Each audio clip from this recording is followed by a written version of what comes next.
The Next Breast Thing podcast is primarily funded by the American Society of Breast Surgeons. The support of sponsorships helps us offset some production costs. ASBRS does not endorse or co-promote any company, product, or service mentioned.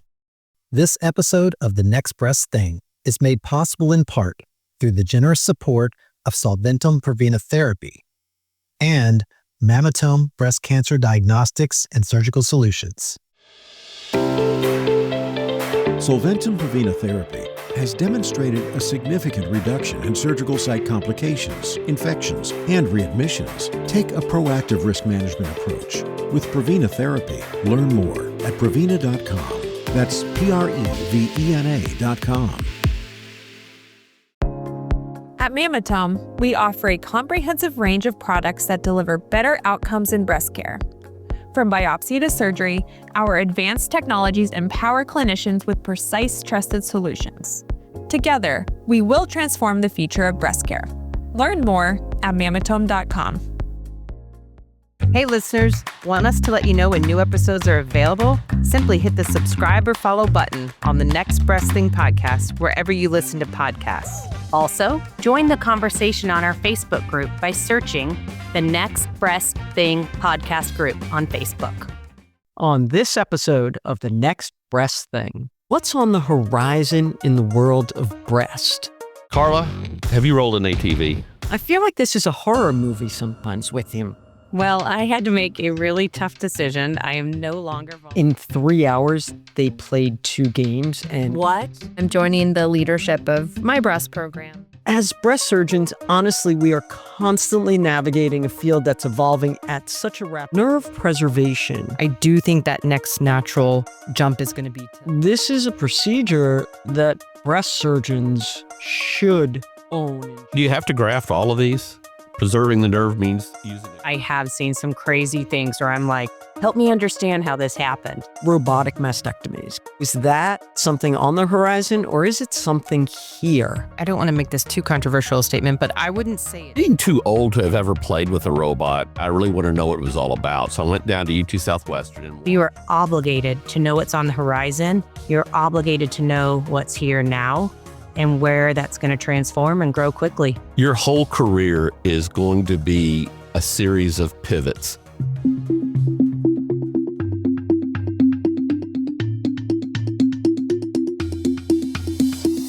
This is Carla, Ellie. Michael. Susie, And Susan. Welcome to The Next Breast Thing, a podcast by the American Society of Breast Surgeons for the entire breast community. we're a group of devoted surgeons from different parts of the country. Inviting you to journey with us into the science of breast. Through the heart and soul of our breast community. From advances in procedures and patient care to personal transformation, we're here to support you. So, if you're part of the breast community and can't seem to find the answers, this is the next breast thing. Our topic today is what's on the horizon in the world of breast. There's so many different concepts that we can discuss. We could probably have 4 or 5 different podcasts on this. But before we get started, let's begin with some personal and professional updates. Michael? The chainsaw I got came on a 10-foot pole. Word to the wise, when you're cutting a limb off over your head, when you cut through it, it's got to go somewhere.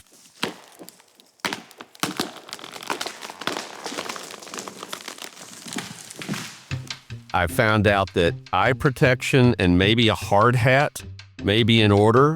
I haven't cut my leg off yet, but there's a lot of falling debris. I have a couple of scratches and bruises. And if this keeps going south, I'm going to hire this workout. Lumberjack may not be in my future. And what's the exact purpose? Are you just tree trimming? It's called limbing up. Yes, I'm tree trimming so I can take my ATV down trails.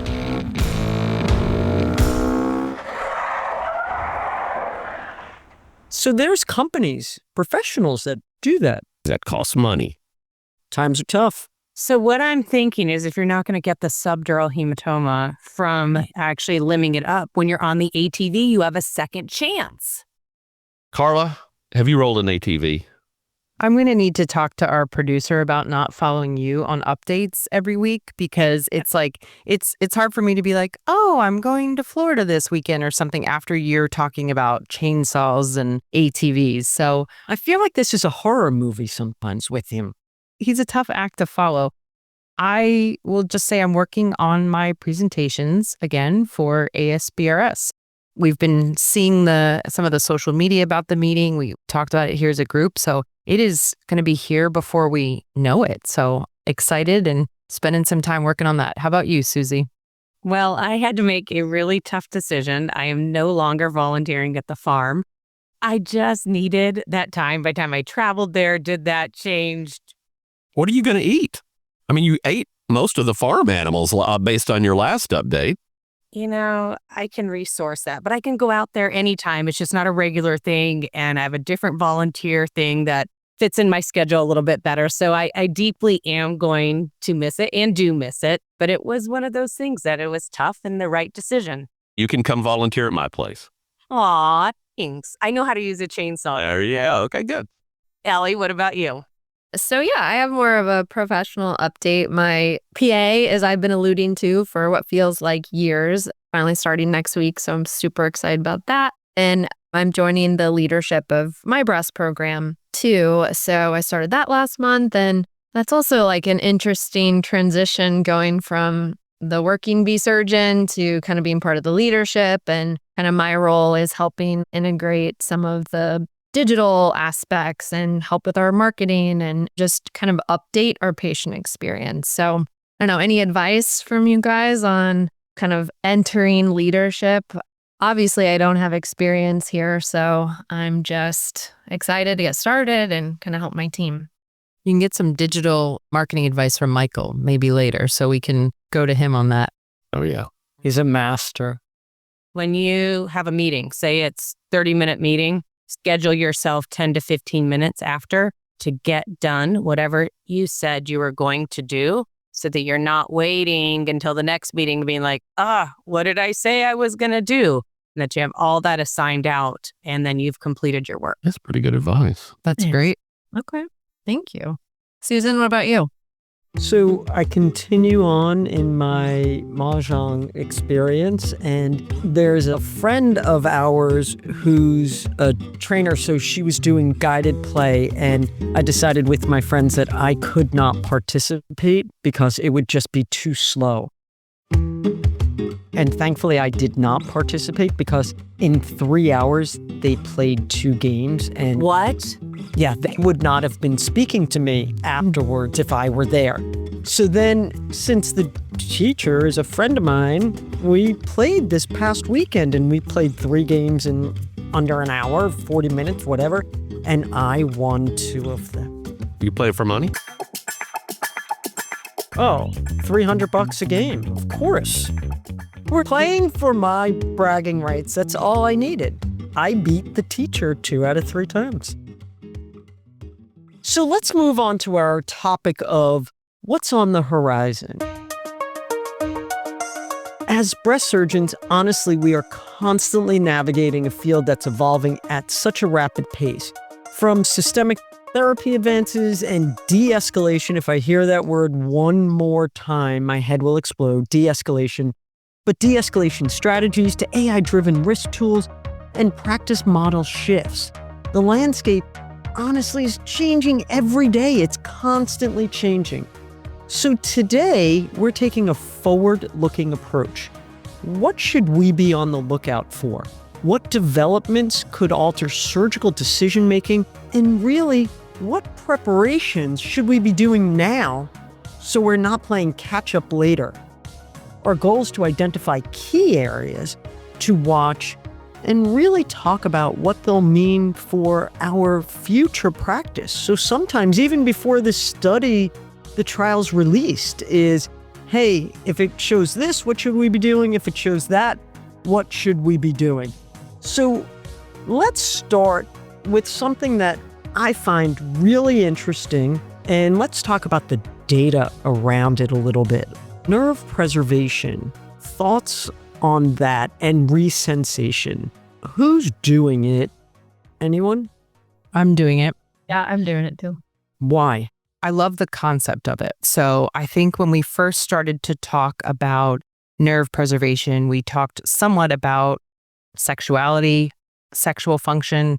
And I think that that might be a possibility with the nerve preservation, but I think it's really transitioning to, you hear these stories about women talking about hugging their kid and being able to feel them on their chest. I mean, it's a very intimate human moment. I think there's also some protective benefits. So the next thing, right, is going to be, does it work?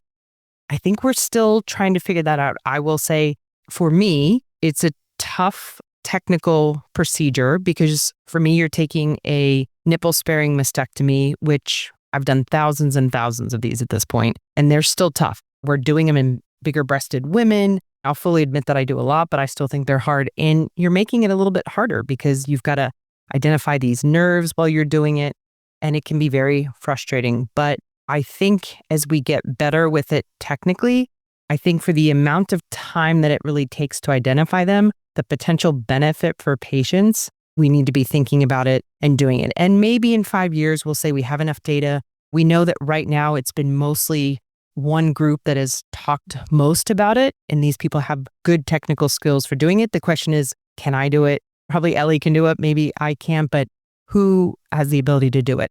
And I do think we've seen the evolution from mastectomies without reconstruction. I was doing a ton of skin-sparing mastectomy in my fellowship. Now, the default is nipple-sparing. So I do think that next natural jump is going to be to nerve preservation. So Ellie, I know you're doing it as well. I guess the other thing is, I want to hear about your experience, but also patient selection, because we are pretty selective.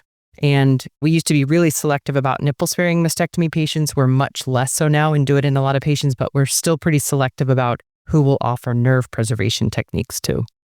Before we get into selection, can we talk about data a bit? Ellie? You're basically isolating a couple of the nerves on really like the lateral aspect of the nipple-sparing mastectomy. And based on your practice setup, usually either you're getting the nerve out as far as you can and dissecting a length, but at least in our cases, most of the time we're having to get a nerve graft.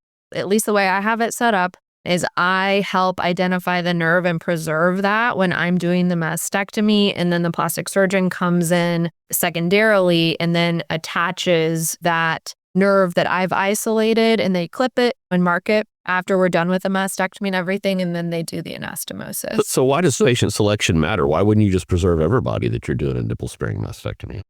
Length of the nerve graft matters. So if you have patients with really big breasts and there's a long distance from the chest wall to the nipple, it's prohibitive for that reason.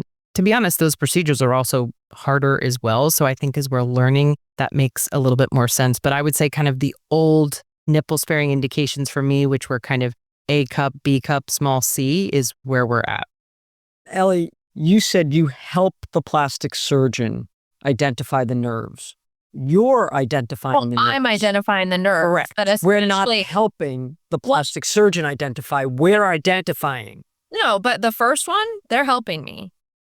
This is a breast surgery procedure in that this is done when we're doing the mastectomy. So this is a procedure that breast surgeons should own and should be doing. And I think it's really important that that point gets across. Absolutely, but this wasn't anything I was trained on in fellowship. So especially those first couple of cases, we're absolutely doing it together. Ellie, there's a learning curve to everything. You've been doing this. Talk to us a little bit about how this came about and really how you do this. The patients were demanding it. I do practice in an area in closer proximity to kind of the people who have popularized this. Patients were asking about it, and a couple of my colleagues had traveled to train and learn on this, and then they came and brought it back to us. And then when mutual patient asked for it, the plastic surgeon said, "Hey, let's do this." He talked me through the procedure. I read about it. I watched every video I could. And then the first couple I did with the plastic surgeon together, But then we're totally capable of doing this ourselves. I don't personally use loops when I do it. I genuinely can usually see the nerve when I'm doing that lateral dissection. And one little caveat here, I did have a patient the other day who had a very lower inner quadrant tumor that was almost up against the chest wall. And she, of course, wanted nerve-sparing mastectomy. And I just hadn't put that together before. But then when I actually looked at all of her imaging, I was like, oh, this is going to be right over the nerves. And so I communicated with her plastic surgeon, and me having that knowledge was really helpful to say, like, look, she's not a good candidate for this. There's no way I'm going to be able to spare any length of nerve. And like we were talking about earlier with Carla, the length of the graft is a problem. I think it's like 7 centimeters or something is how long the graft can stretch. So if you don't have enough length on that nerve, then you're really not going to be successful here. So that's at least how I've learned. I partner with my plastic surgeon, but this is absolutely something we can do as breast surgeons. And you bill for it as the breast surgeon. Was it in the lower inner or lower outer quadrant? Lower outer. Okay.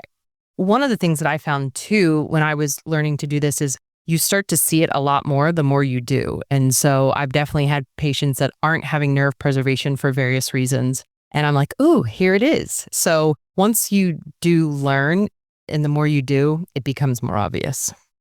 I think it's one of those things that once you see it, you cannot unsee it. We're almost training our brain to look for them, whereas years ago, never thought about it. What about insurance authorization? Are you all having difficulty with that? And how do you talk to patients who aren't eligible? I've had some patients who their insurances cover it, no problem. Other patients who they do not. And they set up then for them like a cash option. Who is pre-authorizing it? You or the plastic surgeon? We have centralized pre-authorization. So all of those types of cases are mostly tissue expanders, which are scheduled through my office, but it goes to a central place. So it's not like my office or the breast surgery division is getting the pre-authorization. So that's a little different. Do you have to graft all of these? Preserving the nerve means using a graft. Can you not just preserve the nerve throughout its length and not have to use a graft? So far, I've only done it with a graft. Yeah, I've only done it with a graft. In our case, we have private plastic surgeons, most of them. And yeah, they're doing the authorization for the graft. That's the real cost here, is the graft. We can bill for the nerve preservation, and that's not really the wording on it, but we can bill, and we can actually bill up to 4 nerves for it. A lot will say they stop at 3, but we can bill for multiple nerves. Is the graft done under a microscope or loops? Is this something you could do if you just knew how to do it? Theoretically, I think so. How I've seen it done is with loops. Okay. Yes, but it's also done in conjunction frequently with the reconstruction. We're talking about nipple-sparing mastectomy, so it's done in conjunction with reconstruction.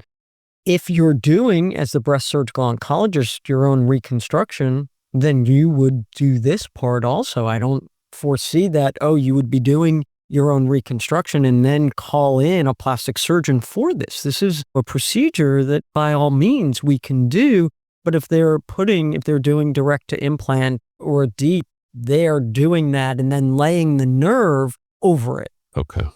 So it's laying the graft over it.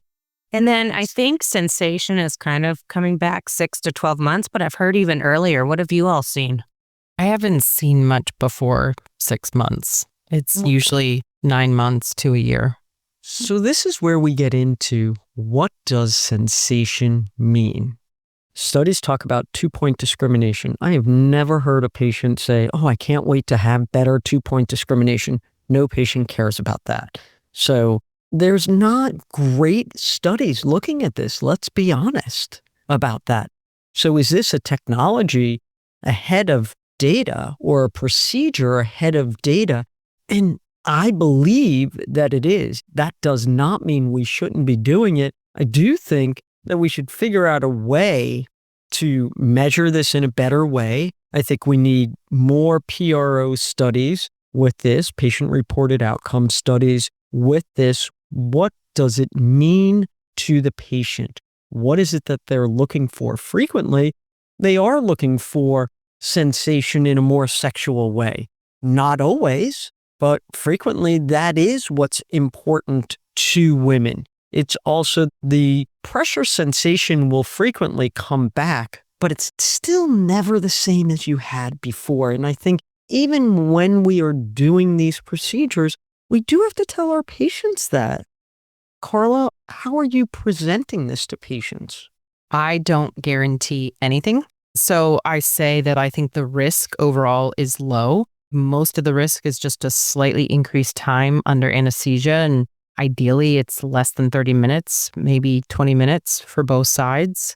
And if it works, I think it's helpful. If it doesn't, we're kind of right back to where we started. So I do think it's one of those things that's easy to offer patients based on that. Now, I talk a lot about cost, and I do want to be mindful of that, but I'm not doing one of these a week. I'm probably not doing one of these a month right now.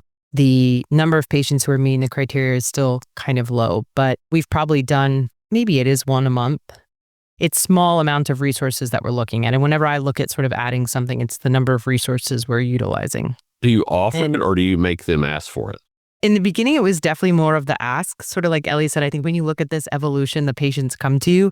But now we will offer it to patients who seem to have good breast anatomy for it. And obviously there are cancers as well. And I think most people, just like Ellie talked about earlier, if you've got cancer in the lower outer quadrant or something kind of going up to the nipple that you're going to be doing, that's not your patient you want to try this on. We're not compromising any aspect of oncologic outcome. Prophylactic patients are probably good as well. Really important point that you just said there. But one final thing on this, and I think it's an important point, are you just doing this on nipple sparing mastectomies? Yes. So there are people who will offer this on everyone, aesthetic flat closure, everyone. And I do think that we have to be financial stewards of healthcare system dollars at large. And those women deserve sensation to their chest wall just as much as everyone else. So where do we draw the line? I don't know. What's the right place? Is it only nipple sparing mastectomies? Is it skin sparing? Is it aesthetic flat closure? What do we do? And how do we go about figuring that out? In our area, I think it's been a little bit broader use on there. I think people are very clear that it's not for erogenous sensation, but more like what Carla spoke about, that the feeling of pressure, gentle touch, temperature, that there can be a lot gained from that. And it's not necessarily having to only go to the nipple. So can we talk about temperature for a minute? I've been doing this a long time. I've never seen a woman who had a mastectomy come in with a burn to her chest because she didn't feel it, because she has no sensation to her chest wall after a mastectomy. I just haven't seen that. I have not seen it personally, but as I work in a wound healing center too, from decreased sensation from other modalities, I have seen some crazy things where I'm like, help me understand how this happened. So I think it would fit in that category. So I think that this is a good segue when we talk about the technical aspect of this into robotic mastectomies, because that gives us incredible visualization with nipple sparing mastectomies. So is that something on the horizon, or is it something here? Is it something that if we're not learning how to do in the next year, we're left behind? Susie?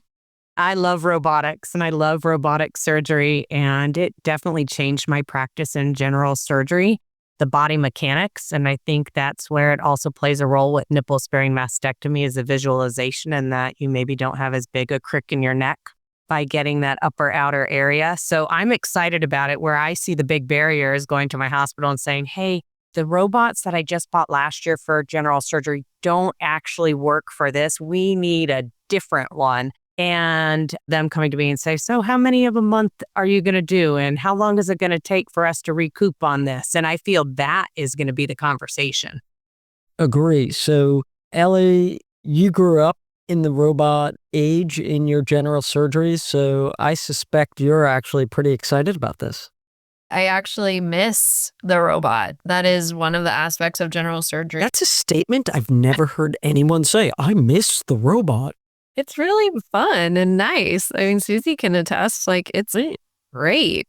You have your shoes off. Like, I mean, it's totally different. It's made these horrible surgeries totally accessible. So yeah, I'm excited. But just like Susie's talking about, I am worried about competing with the robot that's already there. It's really hard to get robot time. I'm very fast at mastectomies already, and this would change, just the usual hesitation with a new technology. And I heard the reimbursement is like the same as for It is. surgical mastectomy. Yes, and it should be.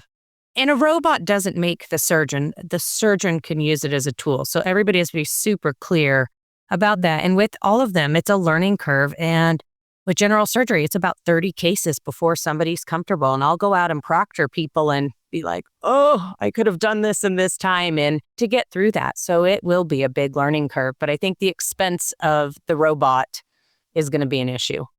Right, because how many cases does it take to like make it make sense for the hospital? And it's only for nipple sparing. So it's not for every mastectomy you're doing. It's not for every breast case that you're doing. And then we are competing for robot time. Carla, your thoughts on this?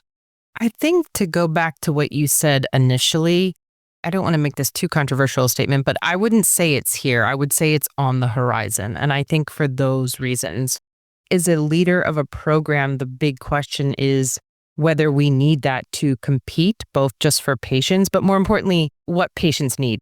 When I look at a technology, it's not just like, oh, is this going to bring us money? I think, is this going to be beneficial to my patients?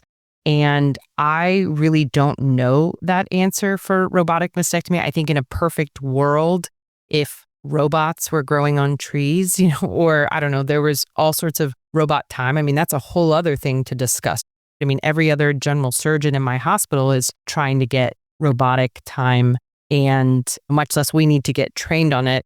I'm not sure what that looks like logistically, and I might need to just lean and watch other people doing it. And I think for all the reasons that you guys talked about, I think if it's going to take off, it's going to be a select group of people that just have the right place, the right time, the ability to have a robot and do it. Because I don't think this is a plug and chug, and what works for somebody is going to work at every other institution. Do I think logistically it could work for our patients? Absolutely, but it might take a while to integrate. Be interesting when we see if the platforms converge. Currently, they're two different platforms, so you're not competing against the general surgeon and the urologist and the GYN and the cardiothoracic surgeon. Like, that's a completely different platform. This is more like how ortho has a specific robot for a specific case. But the future, they may converge, which I think will make it much more palatable. One of the pluses of it certainly is teaching a nipple-sparing mastectomy. It's really difficult. That's a procedure that's difficult to teach. So this will make it easier. But Michael, can you talk to us about your thoughts on being on the horizon, being something of great interest to surgeons? Being too old to have ever played with a robot, I really want to know what it was all about. So I went down to UT Southwestern and watched Deb Farr do it. She's probably done as many or more single port nipple sparing mastectomies as anyone. I think she's done the most in the country. Yeah. And I was shocked on how easily you could see the areas that we struggle with. I think it's going to really aid in that. Now, what she added to the trial that she was doing was nipple sensation, back to that topic. And her nipple sensation is remarkably high, crazy high. She uses this little bitty tiny hair thing that she's touching the nipple and can you feel whatever. But the fact is she started registering it because patients came back and said, I can feel my nipple. So she added that to the trial. It is her supposition, and Arnie Hill, who's probably done more than anybody, feels that really the sensation you're getting in the nipple may come medially. And the reason you're wiping that out is the retraction that you don't necessarily have with the robot. Maybe this nerve grafting stuff that we're talking about may go to the wayside in lieu of a robotic mastectomy that does nipple preservation and allows you to get to that spot that you're having so much trouble with anyway. So can you talk to us a little bit about the level of interest at the annual meeting?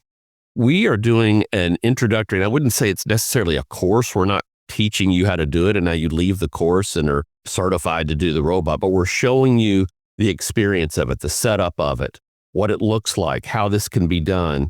It's a pre-meeting. It's actually full. So if you're hearing about it now and want to go, too late, sorry. But about a quarter of the people early on that signed up for the entire meeting signed up for that. There is great interest out there. So while it is on the horizon, we are running to the horizon fast on this. So Arnie Hill's going to be at the meeting as well, too, to discuss his experience with it. The course, the expose on robotics sold out within days, and you had to double the size of We had to double the size. We started with 40 and quickly got to the 80 point, and we had to just cap it at that point. Next year, hopefully, if the interest remains high, we can offer 2 sessions. But I was shocked at the interest level of this. So this is out there, and it's single port. This isn't the stuff that we're all used to using, or you guys are all used to using. It's brand new, but the interest level is high. So if it ain't on the horizon, it's just right over the edge. So I have to say, I had a list of 5 topics I wanted to cover in what's on the horizon, and we got to 2 of them, and that was it. And honestly, we could talk so much longer about just these 2 topics. So before we go, let's go around and share a thought. This time I'm going to start with Carla. You talked in the beginning about the term de-escalation, and I would agree with you. I'm sick of hearing that term, but I'm actually talking at the annual meeting during a session labeled de-escalation. But it got me thinking, and I think it comes back to this. As surgeons, we talk about and we worry about procedures being taken away from us. The axillary lymph node dissection. Clearly, I'm going to be talking about sentinel lymph node biopsy. And one of the things I was thinking about is all of those have been at the benefit for our patients on so many levels. I'm doing less sentinel nodes. It takes up less time. And my point is, use that time to learn a new procedure. If you're not doing nerve sparing, now's a great time if you're doing less sentinel nodes. Or the robotic mastectomy we talked about is a whole lot. And I realize, just because you're not doing 2 sentinel nodes in a week doesn't mean you can do a robotic mastectomy. But as we de-escalate, there are other procedures to learn. And I think this is what we should be using our time for. I think that's a great point. Michael? Your whole career is going to be a series of pivots of learning new procedures, learning new techniques, learning how to broaden what you offer. And what you start off doing will look completely different near the end of your career. And you've just got to be willing to accept that and accept that you're going to be learning throughout however long you practice. That's why they call it the practice of medicine. Ellie? Yeah, just a little more on the concept of, like you guys are saying, don't be afraid to be a beginner again. I'm just getting to that point in my career where the OR is flowing, I'm moving, I'm getting fast at everything. And of course, my first reaction is, ooh, I'm really good at everything. Why do something new? But you're right. You have to adapt to what the patient needs. And if this is going to be better for them, we need to jump in with both feet and put in the time and learn something new, even when it's uncomfortable. So Susie, you get the final word. Keep current.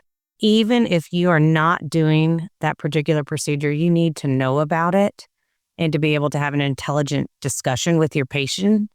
They may or may not need to go somewhere else. They may not be a great candidate, but you are obligated to know what's on the horizon. You're obligated to know what's here now and where that's going to transform and grow quickly. So I have to say, my takeaway message is each one of your takeaway messages this evening was absolutely inspiring and encouraging. And it was just really all about we have to continue to learn. We joined a field where we have to be lifelong learners, or we should probably retire because our patients deserve that. To our listeners throughout the entire breast community, we're so excited you've joined us on this journey, and we'll see you next time on the Next Breast Thing podcast.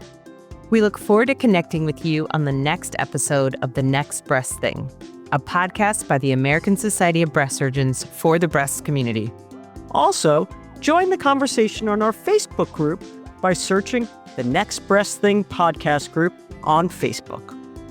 Finally, the content within the Next Breast Thing podcast represents the views, thoughts, and opinions of the co-host and may not necessarily reflect the views, thoughts, and opinions of the American Society of Breast Surgeons. Until next time, this is Carla. Ellie. Michael. Susie. And Susan. And always remember, if you're part of the breast community and can't seem to find the answers, this is the next breast thing.